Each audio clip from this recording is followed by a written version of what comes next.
the tight ends when we had you over here, before the season. And Saturday was DJ, I think, was 15 for 21 in between the numbers in the hashes. Tight end's a big part of that. Was kind of part of the tweaks that you guys made, or was that kind of a concentrated effort to kind of get that middle more in play?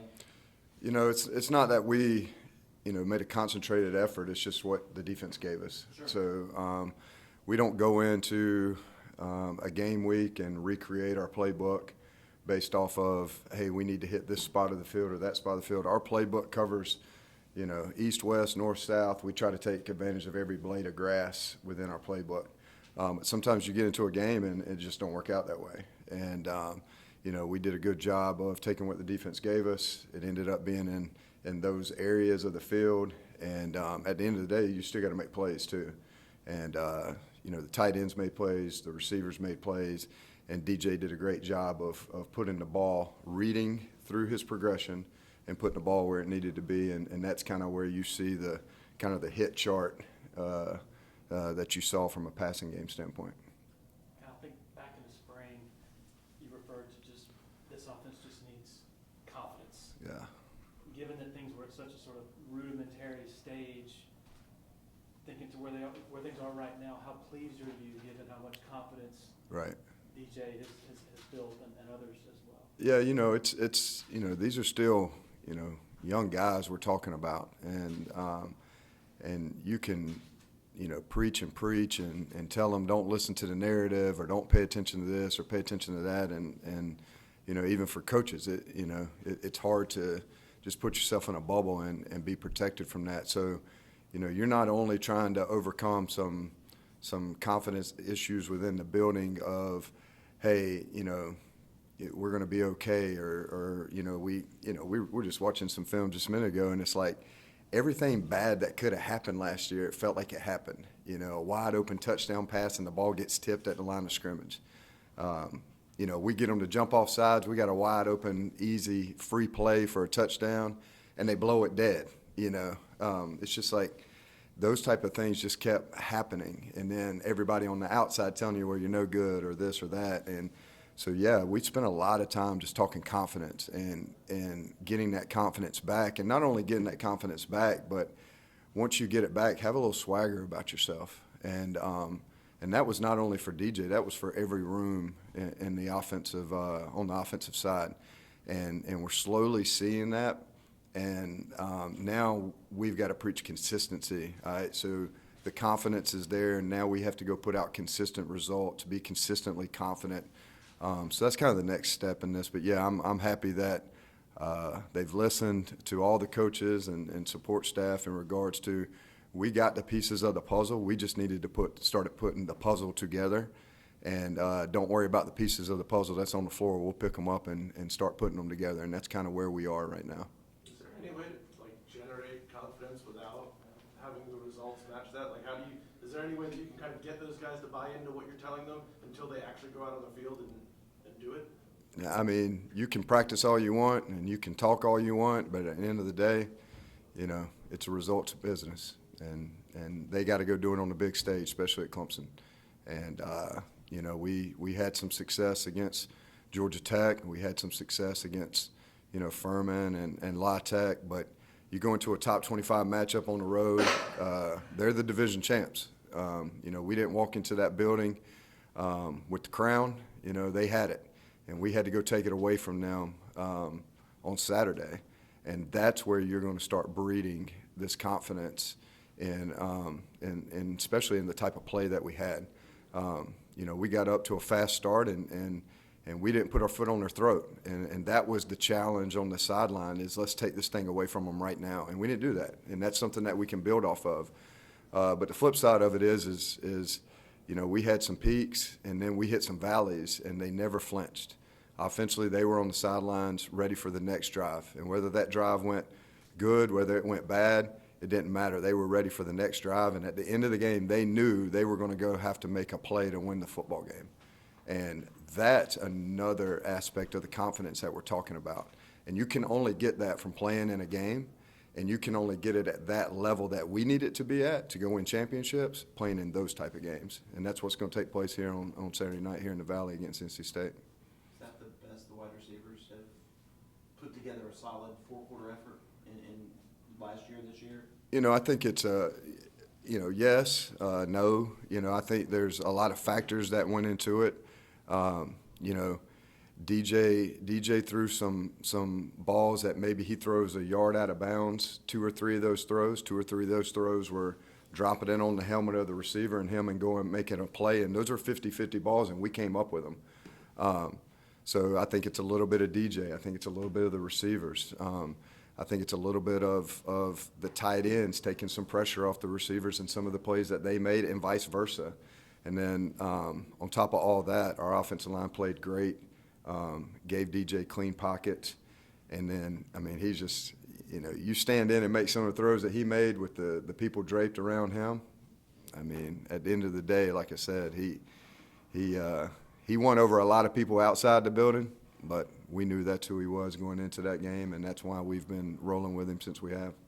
Kyle, what kind of a challenge is NC State's defense presented for you guys? Yeah, I mean, you're talking a team that's got 9-10 starters back.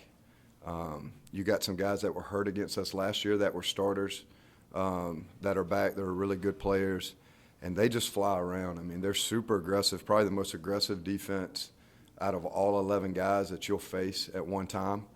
And they close gaps really quick. They bully you. You know, that's something that I've seen. They're so aggressive, and they want to attack, and it's like you can mess around and get bullied by them. So we've got to match that intensity. We've got to match that effort, and we got to be physical. And that's across the board at all positions, because if not, they'll pin you up against a wall and you won't get out. And that's the type of defense they got. I don't know much about rankings, and I don't keep up with all that stuff. But I do know just walking in here and hearing some of the guys talking, they're top 3, top 4 in all your categories in the ACC, and top 10 in a couple categories defensively. So we got a work cut out for us. Briningstool and Allen had their biggest games of the season against Wake Forest. What have they improved on the most thus far? You know, they're just coachable. I'd say the first thing is they're super coachable. The entire room has just been awesome in accepting my coaching style, my meeting style, who I am and how I was going to do things. And it's different. They've gone through a rough 3 or 4 years where they've had, 3. I'm the third different coach they've had, in 3 years. And all three of us, Coach Pierman, Coach Elliott, and myself, we're all different in how we approach the game in regards to coaching them. So, a part of it is they've been patient with me. This is my first time coaching tight ends. I've coached receivers and quarterbacks, and now I'm coaching tight ends. So they've been patient with me in regards to, learning the ins and outs of the position. But you got a group in Sage and Luke and Brenny and Davis. They all bring something different to the table, and they're all team-oriented. So all those guys make a difference on special teams. And then they turn around, and whenever their number's called, whether it's 5 plays or whether it's 71 plays like Davis played, Saturday, they're ready for their number to be called, and they're ready to make a difference, whether it's in the run game, the passing game. I mean, I love that they got the catches and they got the touchdowns, and that's all good. But, I turn on the film and I get fired up when I see them pancaking somebody inside the box, and that's the play that I call out to them and go, man, look at this play right here. Well, wait a second, what about Twitter blew me up over here on this play? Yeah, well, Richardson tweet, I don't know. It's blowing you up on this play. I don't know all that social media stuff. I was trying to come up with something cool right there, like Rich Chat. Rich Chat is blowing you up on this play right here because I love that you put that dude in the dirt and I can't see him anymore. Those are the things I get fired up about. Or we're out in space and we're making blocks and Shipley's coming off our butt, or Moffa or Pace is coming off our butt and turning a 4-yard gain into a 10-yard gain. But I like the other side of it too, where they get rewarded with some of those shinier, playmaking plays. But they've just done an unbelievable job, all 4 of them, of being super coachable, and just coming every day as professionals. They come into the meeting room And there's no junk. They come in there and it's just like, all right, coach, what do we got to do? What do we got to fix? You know, what's next? I don't have to deal with any off-the-field issues with them. I'm not chasing them in the classroom to go to school. It's strictly like, hey, how can we get better as football players? We're taking care of the other stuff. And that just allows me to free me up and just, you know, coach more football with them. So it's been fun to be a part of their journey. Your example of that is maybe Luke, 9 plays, but one of them's pushing Shipley across the goal line. Yeah, I mean, that's a extra effort play, right? What we call an extra effort play. And people's not going to talk about. I love that you brought that up. People's not going to talk about that. But that's one of the plays that I pointed out that I, you know, won on our extra effort tape. And you know, that's just he made a great block in the run game. He made a great block that, you know, Shipley could have kept it inside and maybe got in because of that block. He bounced it, and it was like, well, my job's not over. Let me go help him make this happen out here. And all he does is come off a great block, and then he puts the extra effort into pushing him. And I don't know if that got him across or not, but I know it didn't hurt in the process of trying to get him there. And that's just who Luke is. Like, Luke made a heck of a block on the last kickoff return where they were squibbing all the returns, and Antonio we moved Antonio to that spot. He takes the kickoff and returns it to where it gets us into field goal range. Well, that was a great run by Tone. But if you go back and look at it, Luke made an unbelievable block to free him up on that sideline. Well, again, that's what I challenge him to be. Be a tight end difference maker, but be a special teams difference maker. And Luke's just the epitome of that. Coach, how does having guys like that affect the game plan of what you can do and what you'd like to do? Oh, what do you mean? Just as far as the different things you can do with Yeah. the talents they have. Yeah, well, it's like, you know, Davis is a guy that, you know, you can put him in the box in the run game. You can put him out of the box in the pass game. You can put him in the box and you know, convince them that it is a run box, but now it's a pass box because he can make that happen. So, you know, there's no limitations to what he brings to the table, whether it's inside the box or outside the box. A lot of people get fooled with Brenny, and they think he's just a pass-catching tight end. They kind of look at his body and because he's not as thick as Davis is, they kind of look at his route running and he looks more like a receiver and running his routes and kind of elusive with that and faster.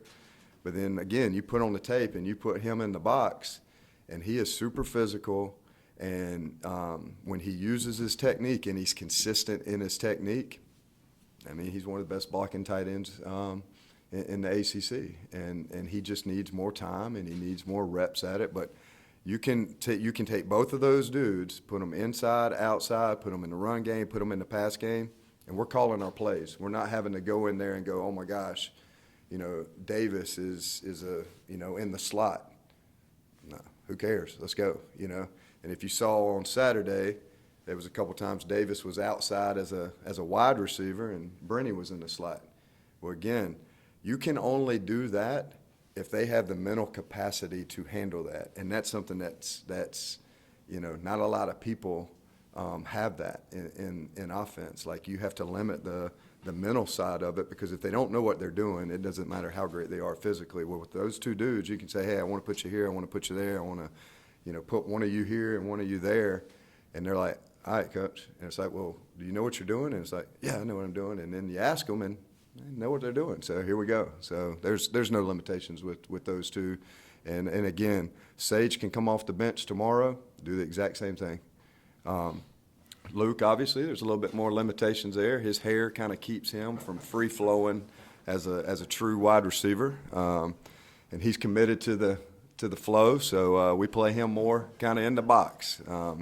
But I'm happy with all four of what they can do and all the different things they bring to the table. You mentioned earlier DJ working through his progressions. I'm curious how much of an emphasis that was for him this offseason. Where is he with that now compared to maybe this time a year ago? Yeah, you know, I think it was just a matter of, you know, again, confidence and just timing and relationship with receivers and tight ends. And you got to think about it. He's got another year with basically the same guys.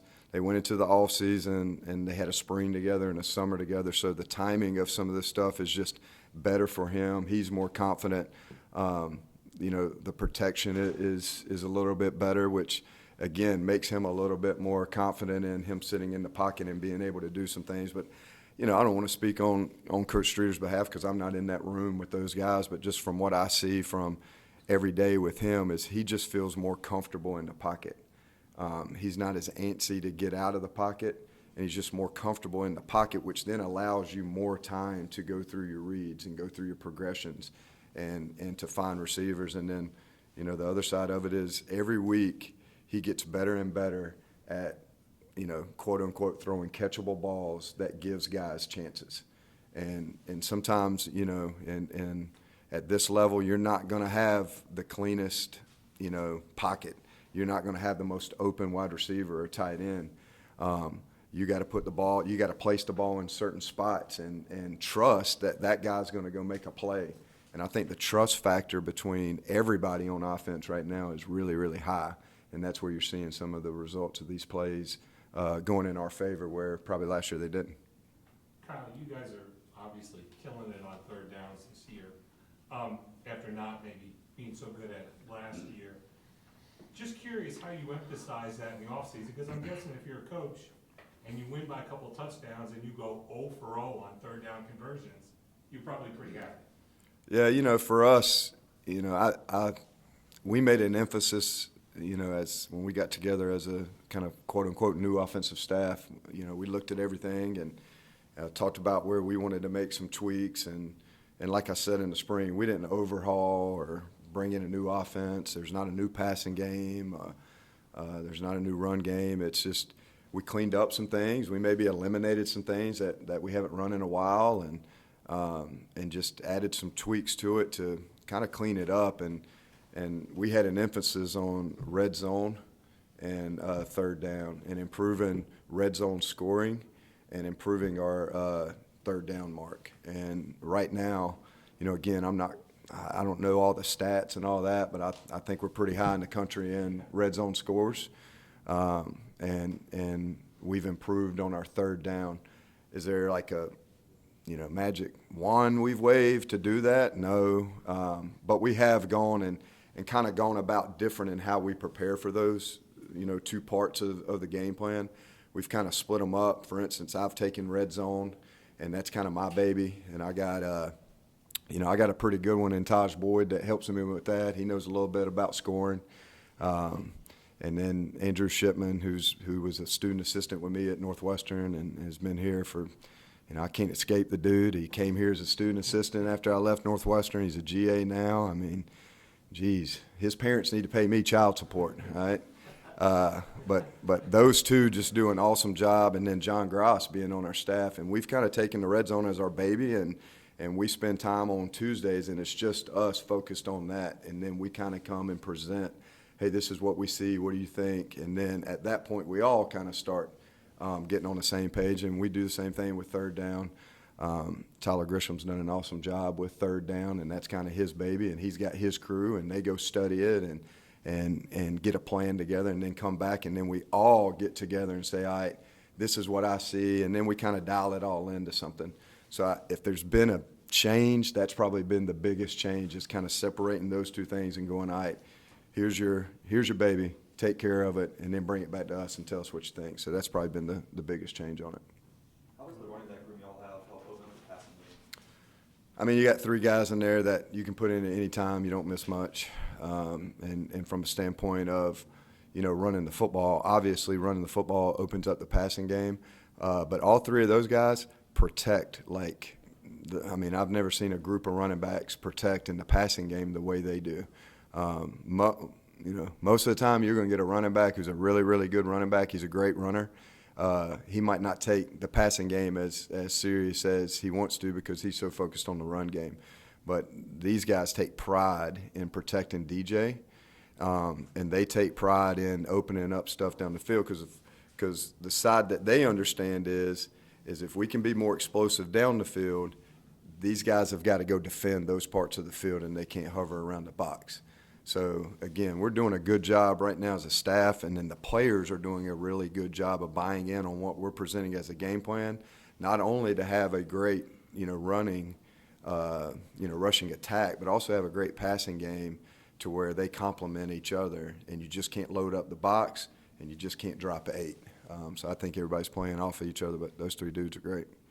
Going back to the effort plays, there's a picture now of DJ on the 2-point conversion where a defensive lineman's got his leg way up in the air.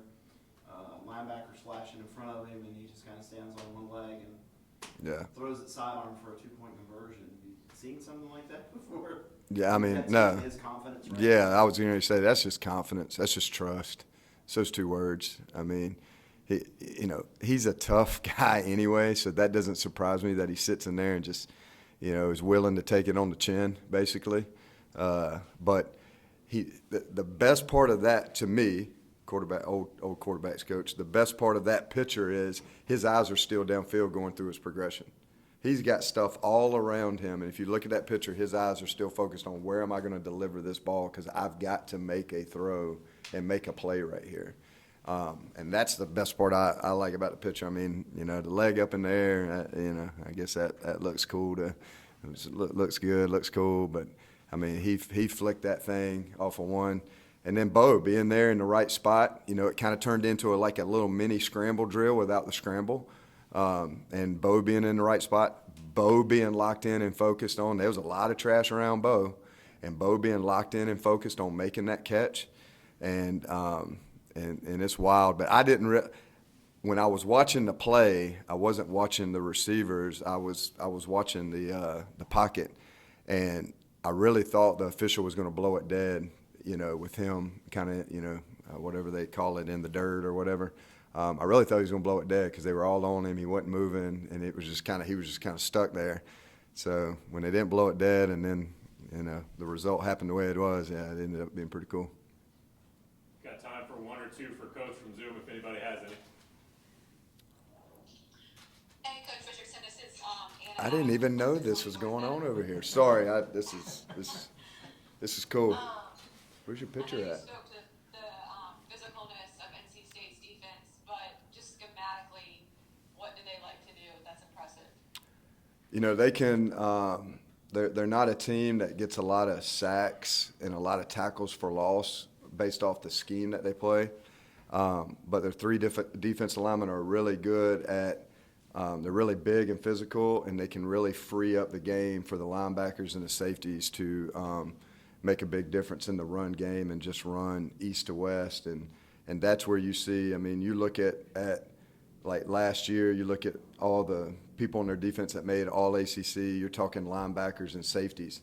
And it's because the defensive line frees them up to just run free and make a lot of plays. So that's a little bit different. It's very similar to their safeties are so aggressive, especially in the run game. It's very similar to Iowa State's defense and what we faced last year in the Cheez-It Bowl. So, it is different. It's not your normal style defense that you're going to face week in and week out. So you do have to make some adjustments, and you do have to really account for that in practice with what you're facing. Anybody else for Coach? We've got time for one more, so